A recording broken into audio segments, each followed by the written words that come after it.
How are strategies formed in an organization?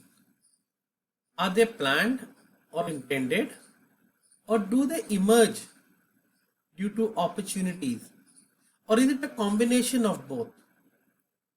Reliance started off in the petrochemicals category. Today it is a major player in telecommunications and so many other categories.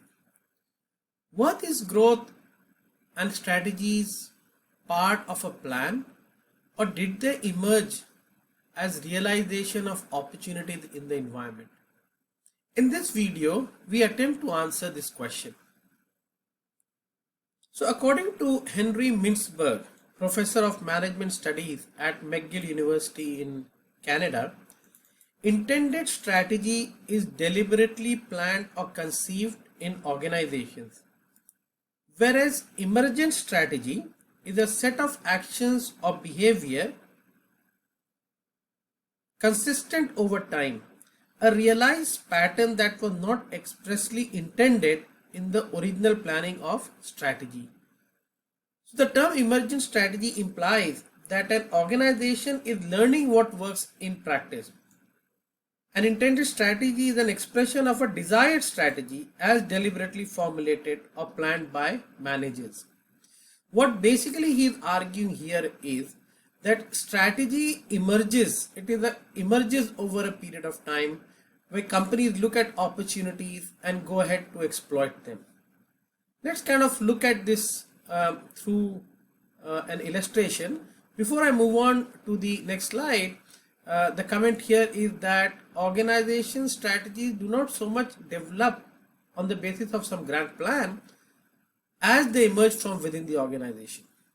So let's look at it through an illustration.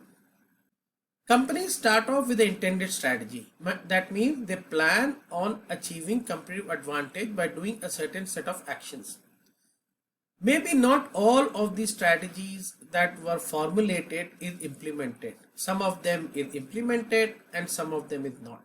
What gets implemented is deliberate strategy, and what is not implemented is unrealized strategy. Concurrently, what is happening is that companies also look at opportunities and do some course correction. This is where the emergent strategies come in. And then together, the combination of deliberate strategy and emergent strategy is what gives a company's realized strategy. So when you look at company's strategy formulation in detail over a period of time, you will realize that final strategy is a combination of deliberate strategy and emergent strategy. So as an example, let's look at Avon, which is a cosmetics company identified by its uniqueness of direct marketing, with kind of it was at the forefront of starting direct marketing. So in 1886, 34 years before women in the US even earned the right to vote, Avon's founder David H. McConnell helped give women the chance to earn an independent income.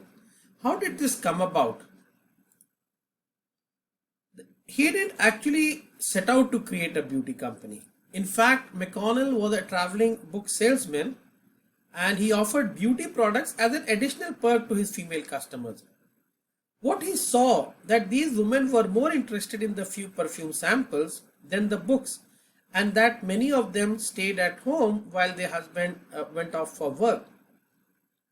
So since women had a passion for his products and loved networking with other women, McConnell was inspired to recruit them as sales representatives.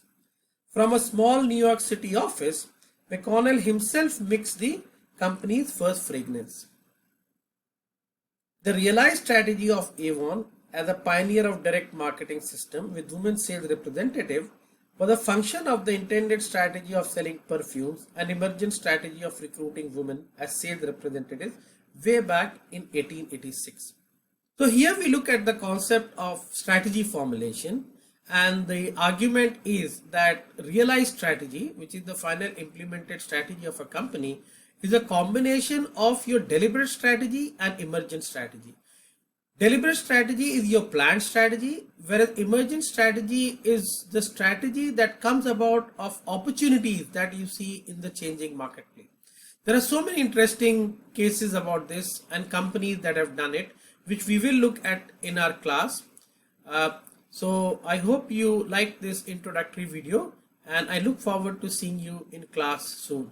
Till then, take care.